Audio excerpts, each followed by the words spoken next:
This week on the Movie Mob podcast, Oppenheimer continues to blow up the box office. Dune Part 2 delayed. And finally, the first trailer for David Fincher's The Killer. All this on the Movie Mob podcast.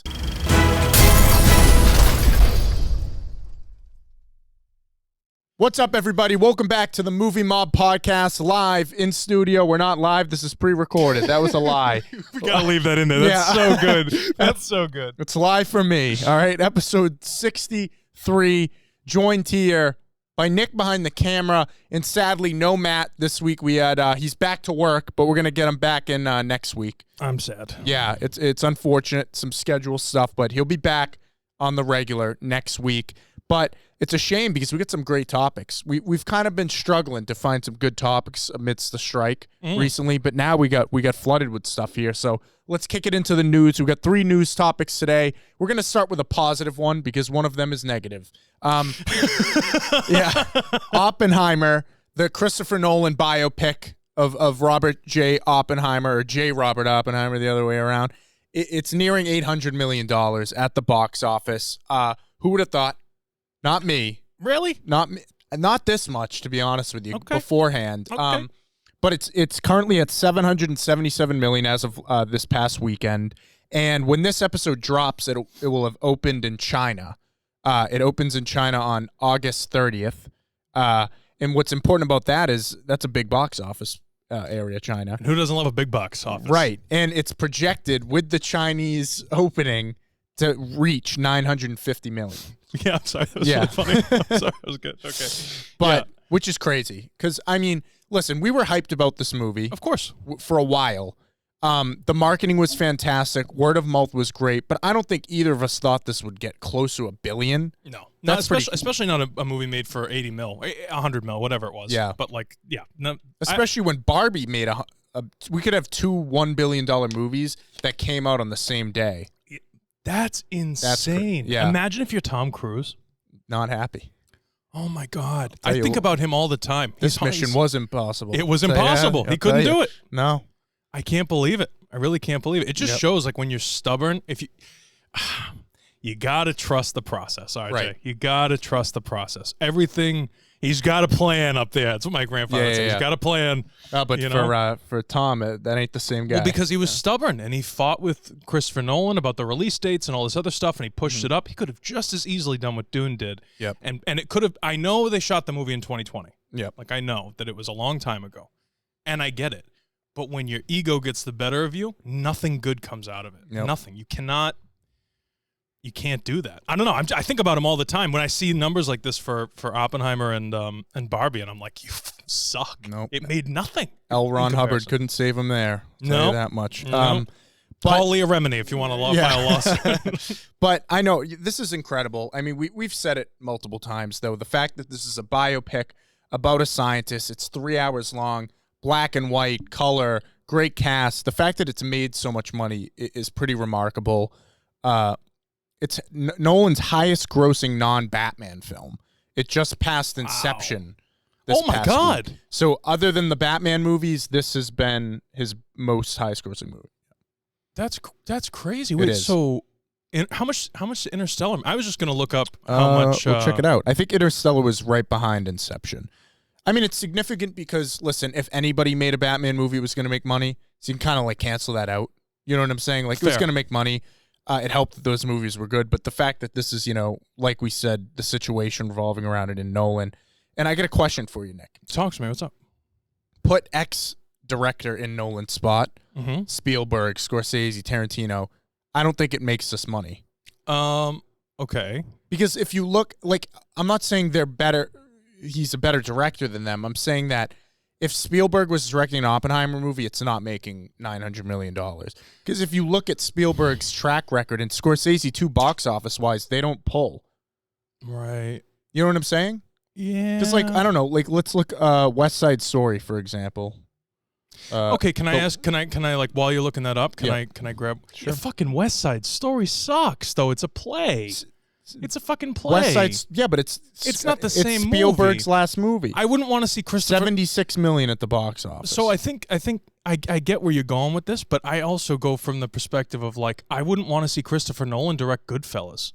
Sure. Yeah. Like, you know what I mean? I wouldn't want to see definitely. Christopher Nolan direct Schindler's List. I'm just saying. You know what I'm saying? Yeah. Like, that's not. I'm just not the saying right this thing. was the perfect combination to get this result. Yeah, no, 100% agree. 100% agree. But like, you know, I think that you went to college, right, for writing, so they tell you like write what you know, right? Like write what comes naturally to you. And it doesn't necessarily mean write about your own life, but like write what's comfortable. I don't know how to explain it. Like write stuff. Write what you know. You know, you don't want to go into something and make a bunch of wrong assumptions. Yeah, like I don't think Christopher Nolan would even want to make Goodfellas. Like it's not even in his like repertoire or whatever. But like, I'm sure he loves it. You know, but you have someone like Scorsese who grew up in New York City. He grew up around those guys. Like he wrote what he directed and created a story based on what he knows. Yeah. So like you find your niche and you 100%. And I don't think there's anything wrong with that. Obviously, with Killers of the Flower Moon, I'm interested to see what happens there. But with regard to Scorsese directing Oppenheimer, I just don't even see that being a film. And I think he could do it, actually. I'm more so than Spielberg. I'm more shocked because he did The Aviator. How much did Elvis make? Nowhere near that. I think it passed Elvis within the first week. I keep saying it, man. This is a Elvis made $288 million. That's insane. Yeah. And he's the most famous single name person in the world. And then you have someone who messes up the way you're supposed to say your name. You're supposed to say RJ. Is J your middle name, but you just combine it and say RJ? So like Robert J. Carreri, right? No, this idiot says J. Robert Oppenheimer. He messes it all up. So that's why. Right. But like, no, that's incredible. This is so weird, dude. This is like nothing. We'll never see this again until the next time it happens. No. But this is not average. With the strikes, with the shutdowns, Dune Part 2 could have done a chunk. Right. You know what I mean, for the end of the year, which we'll talk about in a second. Sorry, I mean, it's a good transition. You know, we got great topics today, but this one breaks your heart, you know? I know. Because we heard rumors weeks back that they were going to delay it. Then the head of IMAX or someone involved in IMAX said there's no way. There's no way. They have 6 weeks of IMAX booked, kind of like Nolan did with Oppenheimer. And here we are. It's gotten delayed till March 14th of 2024. So still right around the corner, but this was supposed to come out in November. We had been talking about how hyped we were for the Oscar season with Oppenheimer, Killers of the Flower Moon, Dune Part 2. Now this is delayed. To me, I think this is a mistake. I saw one person say on Twitter, who knows if this is right, but the amount of money that they'll lose by delaying this movie, they could have just paid the writers and ended the strike. So, you know, based on, I'm asking, I'm not saying you're wrong or that the person who told you that's wrong, but like, how do they know how much money is going to be lost based on a delay? I think they're trying to factor in like how much money they've already spent on marketing. Have like they spent a lot of marketing for this movie. Have they? Has it? I've seen a decent amount. Fair enough. They just literally the day after they announced that this was delayed, they had a whole Empire magazine thing about the movie. It's like they time these things out methodically. And I guess my prediction the other week of this strike ending on Labor Day is not going to happen because I feel like they wouldn't have delayed this. Because obviously the main reason they delayed this is because promotional, that none of the actors would be able to do anything. Interviews, red carpet. Yeah. Which is stupid to me because I think based on this movie had legs already, I think, going off the first one. Like I said, the marketing has been good. Timothée Chalamet, Zendaya. I feel like this movie still would have came out, still would have made a lot of money, even if it didn't have the interviews and the red carpet. Because how much of that really does factor into you seeing the movie? For me, it doesn't. Like, I don't care if they have a red carpet or not. Of course, it's all the press, right? You know? Well, the press is what the only. Here's the thing. Yeah, they're going to push forward the marketing a bit, right? Because you just said like you've seen all this marketing for Dune Part 2. I've seen maybe 1 or 2 commercials on like a YouTube pre-roll thing, maybe. Yeah. So like, the press gets your movie in front of other eyes, and then does that big push. They'll do the little segment on Entertainment Tonight. 100%. Yeah, Maxie will be out there. Yeah, Max. You know? Maxie! Dune. But I don't know. It's just a shame because I was excited for this movie, and we had a stacked year of movies already, and this was kind of going to finish off the year there. And the Oscars. I always like a tight race. Dune, if I'm not mistaken, won the most Oscars the year it came out. Yeah. Oh, yeah. The first one. Yeah. Yep. Yeah. The first one. I know. I guess I was just gonna say too. Like I was actually pumped for. I was kind of excited for Dune Part 1. You were because you read the stuff. Yes. But I was kind of excited because it looked like this is going to be this big epic thing. And obviously you've heard my complaints about Dune Part 1. It's kind of a slow burn, blah, blah, blah. Yeah. But I will say that the trailer for Dune Part 2, they reinvigorated me, RJ. Yeah. They got me going. No, there's definitely going to be more action in this one. Denis Villeneuve said in an interview the other day that he plans on making a third one to end the trilogy if Warner Brothers will allow it. And I do think this movie will be successful. Do you think, because to me, like the 6 weeks of IMAX, like that November space, there's not much, other than Napoleon, there's nothing else really coming out. That end of the year, like they could have rode that into December, Christmas time. Like, I don't merch for Christmas. I don't Dune see merch. I don't see the point here to just go to March, because March, I think we can all agree January, February, March is like the dead point in terms of movies coming out. Yeah, it'll still make money, but like, come on, I feel like summer, winter is like the peak movie season. Yeah, that's when you throw out the bangers. Yeah. March is not. March is weird. You're right. If you're gonna delay a film from November, they should have went to the summer. They should have went to June, or even like May. Like at the beginning, and then you get the whole summer. Yep. But who knows what they have slated for next year? You're gonna have some Marvel movies, I'm sure, in the summer. You're gonna have other big stuff that Spider-Verse. They really screwed themselves, huh? I don't think it's a good move. I really don't. How would it make sense why would it have anything to do with the strike? Because of promotions. Because of the promotions. You can't promo. Shit. So, I mean, listen, I'm not in the marketing advertising business, so like I could be ignorant to that how much it actually matters, but to me, I don't know. People know this movie's coming out. I've talked to a ton of people who are casual fans of going to the movies, and they're all excited for Dune. It's weird. And everyone who saw Oppenheimer and Barbie probably saw the Dune 2 trailer before it. Yeah. So I mean, even my mom, I think, when I took her to see Oppenheimer, was like, "Oh, that Dune movie looked pretty good," and that's like a crazy sci-fi, science fiction thing. It's like, I think it could have had legs, and I think the IMAX thing is big. Imagine if Star Wars never existed, just for a second, and it came out like George Lucas was, our age right now, right? And he was first time. See, that's the other thing. These first time directors never happen. But let's say Star Wars came out with the technology and the same ability and the camera equipment, everything that they had for Dune. But imagine Star Wars came out. Would you not shit yourself? Would that not be the coolest fucking movie out there?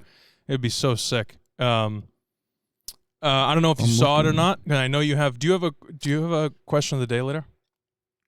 I do. Eden, of course. Yeah. The unpaid. Intern. No, Eden asked us on our last episode which of the Star Wars movies is our favorite, and hers is Revenge of the Sith, because it finishes the initial Skywalker arc. Yep. So what do you think? I mean, mine's Revenge of the Sith too. I mean, it's kind of like a lot of nostalgia too. I've probably seen that one the most. Eden, you don't get a raise because he agreed with you. Okay, I'm just saying. It's probably Revenge of the Sith. Close second, Empire. Ooh, yeah, Empire Strike Back. That's mine. That's good. I might even just go with the original, New Hope. You can't go wrong. New Hope's good. Although I do like Return of the Jedi. I like Empire too. How can you go? Empire is like the perfect film, like story-wise, to break it down. Like Empire Strikes Back is probably the perfect film. I don't know. I think I like the whole thing. Imagine I like episode 1 the most. Yeah. Hey. Well, not a lot of people do. Not a lot of people do. I do like the guy who does the thing. Oh, Boss Nass. Yeah, Boss Nass. Good guy. Good Watto. guy. Yep. Characters. Can't go wrong with little Watto. No, you can't. Watto's great. But no, I like a New Hope. New Hope's good. Yeah. Isn't it good? You open up and that thing comes over. Yeah. That's so good. It's good stuff. So thanks, Eden. I appreciate it. Always submit your questions, obviously. To bring it back to Dune, though. Yeah. Sorry to get off track. Comes out March 22nd. Yep. No, March 15th. No one's going to see it. But you know what comes out March 22nd? What? Disney Snow White. Who gives a fuck? Do you think it's going to take money away? Mocha latte. I'm trying to see if there's anything around that time that could conflict with it. So it comes out March 15th. Oh, you just sparked something. And then about a month from then, Godzilla and Kong, a new one comes out. I don't know how well that'll do. But then May 3rd, now this could still get pushed back if the strikes continue any longer, but Deadpool 3 comes out May 3rd. So Dune, I don't know what the IMAX screenings are looking like, but it has like the end of March through April. I think it could go, which is a good amount of time. Spring break. But Godzilla and Kong are definitely going to take that IMAX slot, I would assume. Yeah, probably. Yeah. Over Dune, though? You don't think they're going to fight? No, but Godzilla probably had that release date before. You know what I'm saying? Okay. And Dune had a release date, and they just pushed it. Right, but I mean, if they already have the... I can't believe they're pushing it, and they're so close to the release date. That's what I'm saying, too. A couple months away. It's crazy. Like, they made Mission Impossible Dead Reckoning, Part 1, in 2020, right? Yeah, something like that. And then pushed it for years. Literally, like 3 years. Yeah, well, and Top Gun Maverick, very similar thing. I think they shot that movie in 2018. Yeah. Yep. And then at the time, I'm sure they had no idea that Nolan was going to make a big... No. And Barbie, who would have thought? Yeah. Who would have thunk it? But I don't know. I think this is going to turn out to be not a great decision. Yeah. And think about it this way, Oscar-wise. Yeah. March, next February, almost a year later, is going to be the Oscars. It's going to lose. It's going to have no momentum. Yeah. Think about it. If it came out in November, the Oscars are in February. That's peak season. Yeah, they'd be perfect. Yeah. People would probably Oscar nominee / voting wise. Yeah. People would care a little bit less about Oppenheimer and Barbie if Dune came out. Not going to happen. This is going to hurt across the boards, I think. I know. Still going to see it, though. We will. But let's get into one more news topic. Final news topic before we discuss some stuff. Marty, he's making a wager. You like that? Yeah, you like that? That's good. Yeah, that's good stuff. But yesterday came out that Martin Scorsese and Leo DiCaprio are going to be working together once again on the next film. And it's not the Jesus film. No, we're not getting Leo playing Jesus. But it's going to be called The Wager. Can you imagine Leo playing Jesus? And it's based off a book, a true story. And it says it follows a trial where a British crew survives a shipwreck. Then 6 months later, another crew washes ashore and claims they were actually mutineers. Interesting space for Scorsese to work in. Interesting space for both of them to work in. Yeah. It sounds a little piracy to me. Is DiCaprio going to be doing a English accent? Johnny Depp impression, maybe. Yeah. I don't know. I mean, obviously, very limited information. They haven't even started shooting it. Who knows if a script's even written yet? Yeah, true. But, I mean, I guess we thought that Scorsese's next movie was going to be the Jesus biopic because he had said that recently. But who knows? Maybe he was just kissing up to the Pope in person. He's like, yeah, I'll make a Jesus movie. He can go to confession later. Yeah. He'll be fine, you know? I mean, what do you think about this? Does this excite you? Yeah, of course. I think it's Scorsese. I think, well, it's interesting. It's weird because I feel like as people, just in general, we go through like different phases of our lives where we want to do different things. And sometimes if something feels monotonous, you know, like he's not making mob movies anymore since The Departed. He hasn't made like a mob movie. So, no, I mean The Irishman. Oh, The Irishman, I guess, yeah. But he's changing it up, right? So you have Killers of the Flower Moon, not a mob movie. No. And then you have this, which is basically a Pirates of the Caribbean, like mutineers or whatever they are. Yeah. What the hell's a mutineer? Like a mutiny on a ship? Right. So like they overthrow a ship. Yeah. There's got to be some kind of... The name of the book is called The Wager, A Tale of Shipwreck, Mutiny, and Murder. Sounds Pirates of the Caribbean. A little bit. It takes place in the 1700s. Oh, dude, it's prime. Yeah. Big sailboat. Yeah. Captain DiCaprio. I'm a little worried. I've never heard DiCaprio do a British accent. Do you think he's going to be... Or maybe he won't be... Well, I was just going to ask, do you think he's going to be the guy who gets overthrown, or do you think he's going to be the guy who does the overthrowing? I don't know. You know what I mean? Because he's got to be one of those two. Yeah. They're not going to have him be like a bit part. Right. Like, you know? I mean, listen, it's Scorsese, it's DiCaprio. I'm going to be there regardless. Yeah. I would have liked to seen the Jesus movie, though. Would have been interesting. Maybe we'll still get it. I think we will. When he said he's making it, I think he's this is obviously already in the works. Yeah. You know what I mean? Yeah. Yeah, he's working. But I mean, on it. it's awesome that they continue to work together. Obviously, kind of the first half of Scorsese's career, it was him and De Niro. Then it was him and DiCaprio. You know, he kind of split it. You can kind of look at his career in those two halves. True. Because even Mean Streets, you had De Niro all through. I'm trying to think of the last big one he did with De Niro, probably Casino. Or no? No. Wait, did Casino? Yeah, Casino came after Goodfellas. Yeah. Oh well, I guess Irishman more recently is reunited with De Niro, but in that peak season, I feel like it was probably Casino. Because then after that, I think we got Gangs of New York, which was the first DiCaprio one, I think. Yeah. Unless The Aviator came out before that. I think The Aviator was after Gangs of New York. Yeah, The Aviator was after Gangs of New York. So then he kind of rode that DiCaprio train, Wolf of Wall Street, The Departed. Yeah. Which is pretty The cool. Departed, and then Shutter Island. DiCaprio. Yeah, exactly. Crazy. Oh, the last one he made with De Niro was Irishman, but yeah, but then he kind of reconnected with De Niro there. Yeah, and I think it's fair to say that obviously Pesci's out. He's been retired forever. He came back for The Irishman, and that's it. He's done. Yep. De Niro's probably done or on his way to be done. He's 80 something or 77 or whatever. He just had a kid. Yep. And with the nanny or whatever. Just kidding. But yeah, no, I don't know. I'm still pumped for Killers. I think this will be interesting. I don't really. Maybe it's a hot take. I don't know how you feel about this. I don't really like the announcements of movies when they're coming out. So you have Killers isn't even out yet. You announce a film and then make the film come out and then announce another film. I don't like you announce it. They didn't announce it. Someone else announced it. Who actually said it? So that's also nerve-wracking, because if that's the case, then that means it may not even happen. What if Marty wanted to have the Jesus movie come out next? You don't know. You know? You don't know. Yeah, this says the wager is Martin Scorsese's next film according to the author of the book. Interesting. Yeah. But what did Marty say last? That Christ comes first. Yeah. So we haven't heard it from Marty yet, you know? I think that might be interesting if it doesn't come out next. Is interesting, according to the author of the book. Maybe he's got a little bias. Maybe Marty's blowing smoke up his ass, saying, "Yeah, I'm gonna make it. I'm gonna make it. Yeah, I'll make it next year, next lifetime. Yeah, Mutiny." Well, either way, I'll be there. Of course, it's Martin Scorsese. It's a great movie. We got Killers of the Flower Moon first, so I'm pumped we'll see that. for Killers, dude. It just looks so good.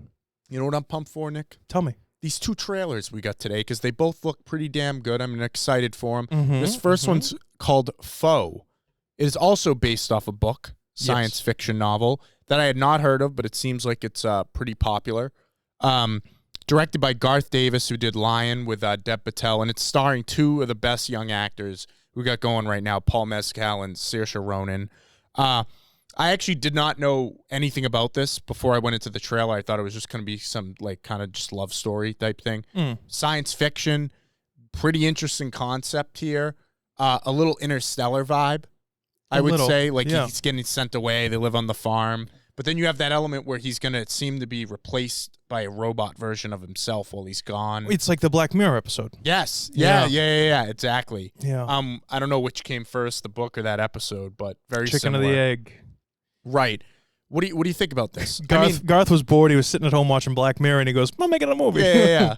I mean, to me, what drew me in to add this trailer of the topics were the two actors involved. Okay, yeah. You know what I'm saying? These are two A-listers in my opinion, in terms of performance. You know, and Paul Mescal just broke out last year with his Oscar nomination for After Sun. And Saoirse Ronan, I haven't seen in anything since Little Women. That came out in 2019. She's fantastic. What did you think of this trailer? Did it intrigue you? Yeah. So the trailer, I had to watch it twice. The first time I watched it made me uncomfortable. I don't know if it's the editing of the trailer. It's very, very jumpy, and it's I didn't get it at first. I didn't understand what even the story was gonna be. So I was like, maybe I'll just bitch about it when RJ gets here, whatever. And then I was like, well, let me watch it again. And it clears up a little bit. But again, I don't know if it's the editing specifically of the trailer itself. That's fair. I don't know why he's going to space.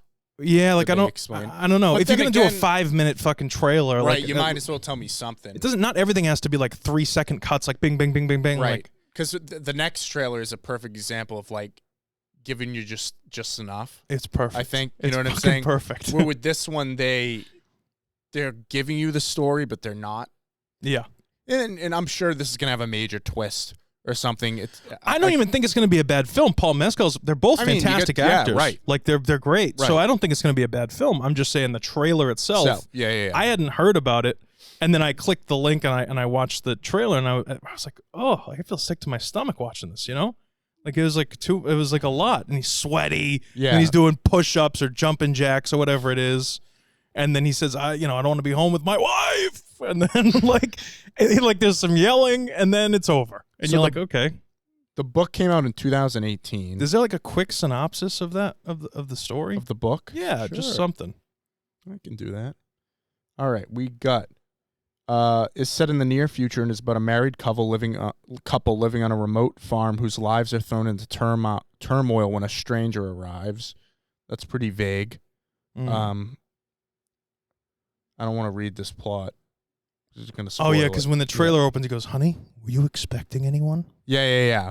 So I mean, I'm all for like keeping it vague. Sure, I don't mind I do it. agree with you. They could have cut the trailer a bit better. Sure, and if you're gonna keep something vague, make it 30 seconds. Yeah. Why does it have to be 5 minutes long? You know, do a vague 30-second new movie coming out. That's what you do. Yeah, that would be cool. So the husband episode of Black Mirror came out in 2013. So the book came later. The husband episode? Yeah, the it one just where came out. What do you mean? It's this one are you talking newest about? season. I'm talking about the one where they go to space and they have the robots as that they like do the the Avatar thing. I mentioned it with you and Matt before a few weeks back. It's your boy who's going to play Two-Face is in it. And Josh Hartnett. Yep, it's him and Jesse from Breaking Bad. Oh, okay. They play the astronauts. And there is a program or something that NASA is doing where they create a robot version of you, RJ, send you to space. You work on the spaceship during the day, and then your body, you lay down inside of a it's kind of like avatar thing, and then your consciousness gets beamed to the robot so you can be with your family during the day. Oh, it's cool. You know what I mean? In retrospect, I think it's a huge plot hole, only because if you're going to do something like that, why not send the robot up and beam me up from my house and I can be with my family in real life? Yeah, right. So what happens in Black Mirror, not giving anything away, but the premise is that's the establishing, and the premise of the story is that there's a group of hippies, kind of like the Manson family, that don't like these robots. They think it's unnatural. They're Jesus-loving. It's unnatural thing. So they go and they kill the robot version of Josh Hartnett, and he has to use Jesse Pinkman's body robot in real life. So they're using the same bed just so he can get some fresh air. You know what I mean? Get out of the spaceship because he feels like he's cramped up in the spaceship now. So now they're sharing the same robot. They're bouncing in and out of the same robot, basically. And you know, bullshit ensues, and it's crazy. But sure. But yeah, it's well, the episode that I was talking about was from like season 2. And it's Haley Atwell and Domhnall Gleeson, and her husband dies, but they give her a new her husband that had died, but it's a robot. Right. Yeah, that was the one I was talking about. So it like looks like her husband, talks like her husband, but it's like a robot. Right. Yeah. So that's what I was thinking. I don't know. I mean, again, so like we don't even know. Yeah. Now and then, even the synopsis of the book just says that a stranger arrives. It doesn't say anything about robots or space or anything. So maybe we'll let it lie. October 6th. Yeah. So in conclusion, I just wish the trailer was a little bit shorter, and I wish it was cut in a more storytelling way. Yes, that's all. Yeah. That's or all. If you're not going to do that, you cut it into a montage. Give us a vibe idea of the film, like David Fincher's The Killer here. Oh, let's do that next. The next trailer we got. Can we just talk about this fucking poster? Great poster. So good. What is it, like water paint? Yeah, this might be. Well, it could be like acrylic or something. Yeah. But it's definitely like painted. I'm with you. I hate these fucking floating head. I know posters. I like the art. You know what I'm saying? It makes it so much better. Tarantino always does it. Like it's just cooler. Makes it more unique. You know, some of these other ones you can't tell apart from like Avengers Endgame, the Star Wars. They all look the same. I know. You know? I know. Yeah, great poster. Michael Fassbender is starring in this David Fincher film. Michael Fassbender is one of the best actors we got going today. Agreed. But he is very hit or miss in terms of the roles he chooses. He's in a lot of bad movies. Name one. He was in that Snowman movie that came out. Exactly. He picked some bad ones, but then he has like for every bad one, he's got a Steve Jobs, which he's phenomenal in. Yeah. He's great as Magneto. He's a great actor. I think he's perfect in this role. It looks so good. Yeah, and it didn't give anything about the story. It told you basically, from what I understand, Michael Fassbender is an assassin. Yes, so he's an assassin. He's killer. Methodical. He's a bit Patrick Bateman. A little James Bondy, though. Yeah, a little Bondy. And he's just killing people, and he's got a code, and he abides by it. But I have a feeling something's gonna break the code, right? Is that where this is going? Follow. Yeah. What does he say? Follow the not follow the process. He says it's like follow the plan. Like yeah. Stick to the plan. Stick to the plan. Stick to the plan. Don't get sympathetic. So like, good. Yeah, and it's his whole like internal monologue that he. It reminded me of the opening of American Psycho when he's talking to himself. Sure. And also, I think we're gonna probably find out. I don't know anything about this, but I'm assuming we're probably gonna find out that it's very difficult to be an assassin, and that it's like he's trying to. It's just a job. Just keep doing the job. He doesn't want to kill people, but he does it because he's good at it. That kind of deal. Well, it's cool that this is set in like modern times too. Oh yeah, you know what I'm saying? Like kind of operating in the world with cell phones and all that. See, that seems very interesting to me because I've always thought that like one of the issues with murder mysteries and everything else is that there's always like nowadays you can't do them. Everything has to take place as a period piece because someone could just take their cell phone out and catch you doing some shit. You know what I like? Tell me. Guess what his character's name is? I don't know what. The Killer. Oh, no way. I like that. I like that a lot. He's going to have, like, no name. Just going to be vague. What's interesting about this is it's based off a graphic novel. Ooh. And it says it's been a passion project for David Fincher for nearly 20 years. Holy shit. He's been wanting to do this. So he's probably like, that makes me feel good because David Fincher is meticulous. Yeah. He would not make this movie unless he felt like it was right. Yeah. Like he got it right. Yeah. So like maybe it took him 20 years to nail this down. So I'm pumped. And it's under 2 hours. It's an hour and 58 minutes, which is great because we have been getting a lot of 3-hour movies. It's nice to kind of settle into something like that. Not that it makes a movie good or bad, but I would love to see the storyboards or like concept art for this stuff like that. Yeah. I love that. It's just based on the poster alone. It looks so good. It looks so good. And you know what I like about this, RJ, is the fact that he's an assassin, right? Right. But we're going to have to fall in love with him. So he like does something. I like stories about characters. Yeah. What's up? What's wrong? You got a face on. I'm confused. Yeah. Why? What's wrong? What's up? Well, The Killer, it says, released the graphic novel in 2018, but it said it's been a passion project of his for 20 years. Maybe he knew the artist. Maybe. Continue, though. Well, okay, so I really, really like stories that you're not supposed to like. So, like, I like... okay, this is part of the reason you love The Sopranos so much. Tony Soprano, right, as an example, is a serial murdering, psychopathic, mobster, gangster, horrible human being. And you love him because he's a great father and he's funny. What a good guy. I like stories about people you're not supposed to like that you can't help but fall in love with. Yep. And I feel like that's kind of what this is going to be. It's not always the same type of thing. Like you like Tony Soprano because he's a dad. He's a good dad. But then you like something like this because he's like James Bond. James Bond is a good guy. You know? James Bond is the good guy. And in this, the killer, he's an assassin for God's sake. You know? But you're gonna be like leaving the theater thinking like if I had a silencer right now. You know, yeah. You know, like that's cool. It's a cool looking movie. I'm actually really pumped for this. So I made a mistake. Plus, I like David Fincher. What? In terms of what I was looking at the wrong comic. So The Killer is a French comic book. Okay. It was written. The first edition came out in '98. Okay. So yeah. So it's been there for a bit. So he liked the French comic is what he liked. Yeah, I think IMDb has a little confused. Well, no, with because then something someone else Yeah. probably adapted the comic into a graphic novel. Could have been, maybe. Right? Yeah. Interesting. Yeah, That's yeah, cool, yeah. man. I'm pumped for it. The trailer looked so, like the actual footage inside the trailer looked super. What do you call it? A little noir-y. Yes, but then the editing with the way the screen would slice up and move away, that's what gave me the Bond vibes. Yes, and so it was really, and now thinking of it, it gives me like graphic novel, comic book kind of vibes. Yep. But this is so right up my alley. It is not, by any stretch of the imagination, this is not like a superhero movie. No. Like, it's not a comic book movie. Like this, I think even someone like Scorsese could watch this and be like, that's dope. Yeah. You know? I'm excited for this. I'm excited to not know anything about it. Yeah. This is all I'm going to watch. If they come out with another trailer, I probably won't watch it. I feel like this is just enough for me. It's a good tasting.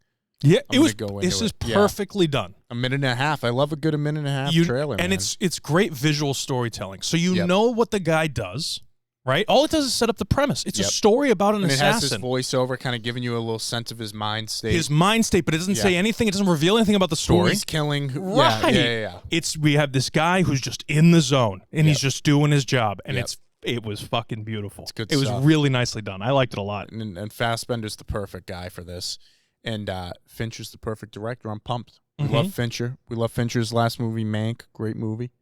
I loved Mank. It's very lengthy and it's a slow burn, but if you go into it from the perspective of a film person, you'll like it. Yeah. It's not for appreciate everybody. Citizen Kane and all that Yeah, stuff. you got to have an understanding. It's not a 2020 movie. No. Yeah. Quite literally. So what else you got? You got some Oscar stuff, right? I got a question of the day. Go for it. It's one of my better questions of the day, I think. So with Dune 2... you love to pat yourself on the back. You know what I just noticed? Total off subject. You got a North End shirt. I got this in the North End. That's funny. How are you doing? Representing. How you doing? Hey, go buddy. But, we kind of mentioned this earlier in the episode, but with Dune Part 2 delayed, is Oppenheimer poised to dominate at the Oscars? I don't know. You don't know. Obviously, we're still... Here's the thing. It's early. Killers of the Flower Moon is still yet to come out. Not only that, but typically all the I call them Oscar bait movies. Yep. They all come out at the end of the year because that's when the timing matters for that stuff. They want to come right on the cusp of the Oscars, get that momentum going. So we're definitely going to have some movies pop up at the end of the year that will most definitely be nominated. You don't think Burt Kreischer's The Machine is going to get an Oscar? Yeah. Okay. But as of now, Oppenheimer is projected to land 12 nominations. I'll read them off for you. Go. Best Picture. Yep. Best Director. Best Actor. Best Supporting Actor. Best Supporting Actress. Best Adapted Screenplay. Best Production Design. Best Cinematography. Best Costume Design. Best Editing. Best Sound. Best Score. Holy shit. Yeah. Can you imagine if this is never going to happen? Yep. It's never going to happen. You're not going to win 12 Oscars. If they win 12 Oscars, I'll eat my hat. I don't even wear a hat. Yeah. But like that's incredible. I mean, to me, just looking at that, I think Best Score is probably a lock.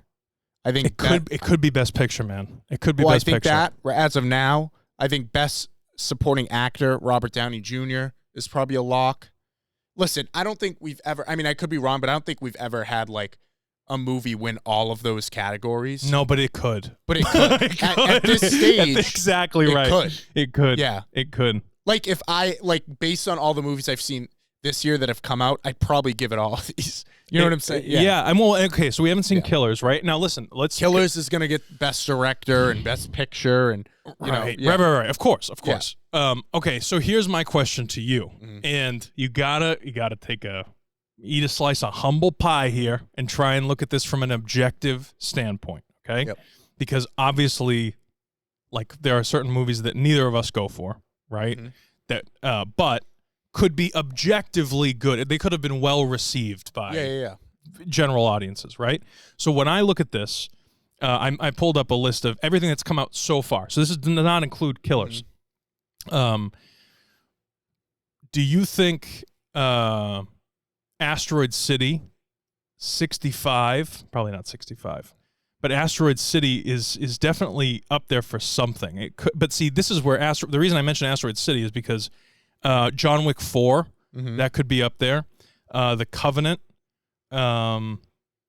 Yeah, I don't think any of those are gonna. You don't think Asteroid City's even gonna be up for production design? Oh, sure. Well, this is what I'm saying. So, like Oscar-wise, I know that Oppenheimer wasn't up for production design, but I'm just saying the reason I mentioned Asteroid City is because Barbie, everyone thinks it's a shoe-in for production design.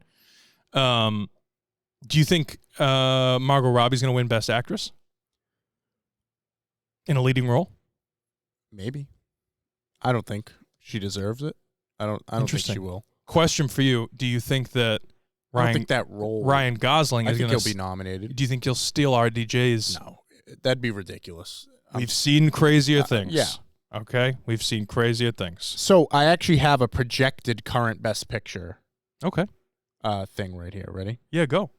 Just for Best Picture or well, I got Oscar projector. Okay, I got mostly all. Right now, this is what they're predicting: Killers of the Flower Moon, Oppenheimer, Saltburn. I have not heard of that, but Margot Robbie is produced it or is in it. Barbie, Ferrari. I'm excited about this. This is it's about Enzo Ferrari. Hasn't come out yet? Adam Driver. It's coming out. Okay, but how did we like him in Gucci? It's just going to be him doing the same Italian accent again. I mean, you know? Past Lives, which I've heard was good. That was an A24 movie that came out earlier this year. Right. May, December, Netflix movie, The Holdovers. Oh, I love The Holdovers, man. I think that's gonna look so good. My brother's girlfriend's mom. I know it's a weird like family relation. Sure. My brother's girlfriend's mom is an actress. She was also in The Holdovers. I just got dinner with my mom this weekend. She was in it as well. That's funny. So that'll be cool. Yeah, I'm so subjective. Like I love movies almost to a fault that are filmed on the East Coast. I love them. Yeah. But they're doing really well. They do. Coda. Coda won everything. Spider-Man Across the Spider-Verse. Yeah. And The Color Purple, which I guess they're remaking. No more Oprah? Because Spielberg did that in 85. With Oprah. Yeah? Oprah I haven't Winfrey. seen it. The big Spielberg's producing this one, and so's Quincy Jones. Yeah. Oh, wow. Haley Bailey is in it. Halle Bailey. Yeah. That's interesting. What's with Spielberg remaking musicals? Who knows? But anyway, now this is what it says next in line. So these are the ones that they think are going to be right on the cusp. Yeah. Maestro. That's still going to come out. Yeah. Oh shit, you're Poor right. Things. Yeah, we gotta chill on this stuff. Like Air. December movie mob. I feel like Air. I would put that in there. Already. Yeah, Air was Napoleon, great. The Killer. Yeah. You know what I'm saying? So so when does The Killer release? I don't think we said that. What does that say? October theaters. November Netflix 10th. on November. Okay. Yeah. Priscilla. I can't wait. But I'm not gonna lie. I'm looking at these movies, Nick, and say what? What do you think? You know what I'm saying? No, I don't. That's why I'm asking. I think Oppenheimer still has a good edge on these. Oppenheimer, I'll say this. Unless some of the ones that we don't know about here are like phenomenal. Oppenheimer is one of the greatest films I've seen ever in my life, ever. I think it deserves the win. It's very, very good, which is shocking. And I hope Spider-Verse gets an actual Best Picture nomination because they rarely do that for animated movies. Yeah, but it's fucking animated. But now I'm looking at like eligible titles, and I don't even think Asteroid City is in the next in line category here. Yeah, I don't think that got great reviews. That's a shame because it's. I'm sure to get the production design though. He's nuts. Wes Anderson's a nutbag. But you know what? Movies are art. You can't really judge them when you can. There are certain like objective truths when it comes to movies. Like if the story is shit, then the story is shit. But when it comes to things like the way you shoot it and production design and everything, it becomes incredibly subjective. Yeah. Especially if everything else is perfect. If the writing's really good and the acting's really good, the artsy fartsy part of it. Because some people really love Zack Snyder's style. Yeah. Some people prefer, Nolan's style. They're very different. Right. So I personally, I like Wes Anderson and I like his films a lot. I really do. I could not do, let's say you have like you got a cold or the flu, right? Yep. And you're going to binge something. I can binge Star Wars. I'll watch all of them in order. I would love that. I can binge, probably Christopher Nolan movies. I could do a day of that kind of marathon thing. Wes Anderson, he's good in he's a Friday night when you got nothing going on and that one person, that buddy of yours you haven't talked to in 3 months hits you up and is like, "Hey, let's go for a drink." You're like, "Fuck yeah, I haven't seen you in forever, dude." It's like that's a Wes Anderson. He's like a rich dish. Yeah, or a nice chocolate, rich piece of chocolate. A few bites. Yeah, that's it. all you need. That's all you need. Even for me as a big man, And then it's expensive too, so you don't get it every day. Of course not. No, it's a special occasion, a 50th wedding anniversary. Right. And you take a bite, and the first thing out of your mouth, even though you've had it before, you go, that's rich. Yeah. One of those. That's rich. But like Oppenheimer is like a hearty meal. Yeah. And you're satisfied. You're left satisfied. And we do it every year. Thanksgiving, we do a hearty meal. You know what I mean? Yeah, like exactly. it's an every year, and you do it over and over. I agree. But you can't do it every day. I wouldn't watch Oppenheimer every day. It's a fucking 3.5 hour movie. It's crazy. Yep. But good stuff. Good stuff. I mean, obviously, I'd love to have Dune in here. I think if Dune was in the mix, it'd be a lot more interesting. Yeah. Because I think it'd have a chance at a lot of these too.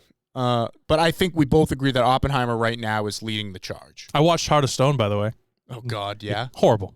Yeah. Yeah, it's just a big nothing makes any sense. I can't believe you watched it. I didn't really. I had it on in the background while I was editing. But it's just crap. I mean, it's just another big whatever movie. Gal, she's pretty. It's got no shot here at any of these awards, Nick. We haven't talked. No, fuck out of here. One thing that we haven't talked about that I've seen a lot of advertising for. I haven't seen it, but I don't know if you have heard of it or seen it. But No Hard Feelings with Jennifer Lawrence. Yeah, that came out a while ago now. So these parents, it's Inspector Gadget, your boy, Ferris Bueller. Oh, yeah. Is the dad. Matthew Broderick. Yep. And Jennifer Lawrence gets hired by Matthew Broderick and his wife to date their son because they're afraid that he's going to either go off to college or something because he's a high school senior. And they're afraid he's going to go off to college without a girlfriend and that he's going to be a total nerd, which the concept is super quirky and funny. Yeah. But Jennifer Lawrence is 32 and the kid is he's a pipsqueak. He's a pipsqueak. It's so funny. It's a great concept. The trailers looked funny. I've seen some clips of it on TikTok. I think it could be funny. I've heard some stuff about it online. Could be a funny comedy though. I don't know. Check it out. This guy makes a lot of the same movies. Bad Teacher, Good Boys. Oh, interesting. Yeah. Interesting. He's got a thing. Yeah. I don't know. I'm pumped though. You don't think John Wick 4 is going to be up for anything? It could get production design maybe. I think it could get sound editing, that more the technical stuff if it does. But again, that came out in March or May. And we were just saying with Dune, it kind of gets forgotten when it comes out that early in the year. So we'll see. But it is listed here. I mean, I love John Wick 4. It's a top 5 this year for me. Right. Spider-Man, that's definitely going to win Best Animated. I think that Air is another one, the Jordan movie. Yeah, that was so well done. It was so well done, but it came out earlier in the year. See if it came out in November. Be a Dune issue. If it came out in November, it's gonna That sucks. You have that BlackBerry movie, which came out very under the radar. Tetris movie by Apple. Yeah. Yep. I don't know. Poor Things. That'll get production design, 100%. Maybe, but what about Barbie? Yeah. No, I'm saying nominated. I see what you're saying. You'll probably have Oppenheimer. I don't give a fuck about Barbie, the nominations, though. These people are City. Whenever you see a billing, a actor billing, and they're Oscar nominated actor, and you're well, did they fucking win or no? You know what I mean? What's going on here? I'm just kidding. No, they're all good. But comment below. Yeah, what do you think? If you think Oppenheimer's leading the charge right now, if not, let us know what you think should be in the front running race there. When's Killers of the Flower Moon coming out? I think it's November. It's pretty sure. Double check. Right around Thanksgiving. Cowboys and Indians film, and it'll be Killers of the Flower Moon. October 6th. Oh, October 6th is coming up. Yeah. Wow. Oh, I can't wait to see that. But it might be on Netflix later or Apple TV later. So I think it's gonna be beautiful. It's right I can't around wait. The corner. The fuck! I want the release. Killers of the Flower Moon. Scheduled to be released in select theaters October 6th before going wide in the United States on October 20th on Apple TV. Interesting. Yep. I think it'll be good. I'm pumped, man. I'm pumped. I'm sorry about Oppenheimer. I mean, about Dune. It's all right. Sorry about that. No, it's a pain in the ass. I mean, I don't know. I mean, you see advertisements with a release date and then it gets pushed. I mean, that's fucking annoying. Yeah, I'm going to see it regardless. It's more of from their perspective, you're sacrificing IMAX screens and you're sacrificing probably money and Oscar buzz. Yeah. Seems like the cons are outweighing the pros there, in my opinion. But we'll see. Yeah. No, you're not wrong. Guys, that'll do it for this episode of the Movie Mob Podcast. Comment down below on all these great topics. Let us know what you think of the trailers we watched, the news that came out. Do you guys think that this delay of Dune Part 2 will negatively affect the film in all those categories? Comment down below, guys. Send in questions. We'll answer them next week when Matt's back on. He'll be there. But, guys, the Movie Mob Podcast drops every Friday at 6 p.m. Be there, because we'll be here. We'll see you then. How you doing?